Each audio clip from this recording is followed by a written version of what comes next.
खामोशी। चुप्पी के पल्लों में हम असली में खुद को सुन पाते हैं। अपने बारे में सोचना, अपने अंदर की यात्रा खामोशी में मुमकिन होती है। जैसे शांत तालाब में आसमान दिखता है, वैसे ही शांत मन में हमारा असली रूप दिखता है। ये अंदर झांकना आगे बढ़ने के लिए बहुत जरूरी है।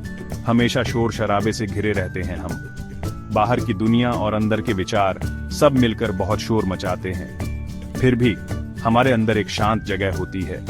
यही वो जगह है जहां हम अपनी असली पहचान से जुड़ते हैं। खामोशी खालीपन नहीं है, ये संभावनाओं से भरी हुई है। खुद के बारे में सोचने के लिए ज्यादा वक्त नहीं चाहिए। 12 तक गिनने जितना छोटा सा वक्त भी काफी है। एक पल रुकिए, सांस लीजिए और अपने अंदर ध्यान लगाइए। सिर्फ 12 सेकंड में सब साफ हो सकता है।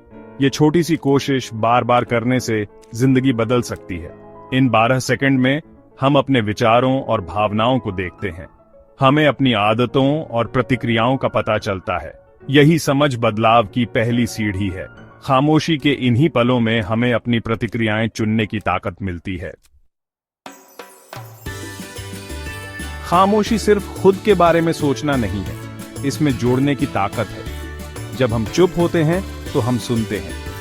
हम सिर्फ दूसरों की ही नहीं, बल्कि अपने आसपास की दुनिया की भी सुनते हैं। ये साझा खामोशी एकता का एहसास दिलाती है।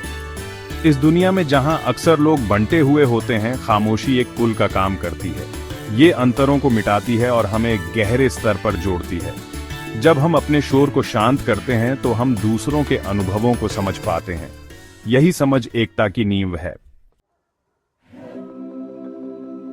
खामोशी सुस्ती नहीं है, ये सकारात्मक बदलाव लाती है।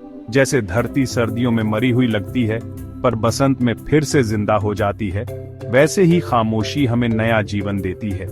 ये हमें पुराने को छोड़कर नए को अपनाने का मौका देती है। शांति में हमें अपनी बुरी आदतों को पहचानने में मदद मिलती है। फिर हम इस समझ का इस्तेमाल सही चुनाव करने के लिए कर सकते हैं। खामोशी हमें ठीक होने और बढ़ने का मौका देकर हमारी जिंदगी बदलने का साहस देती है। ये अंदरूनी बदलाव फिर बाहर फैलता है, हमारे रिश्तों और पूरी दुनिया को प्रभावित करता है।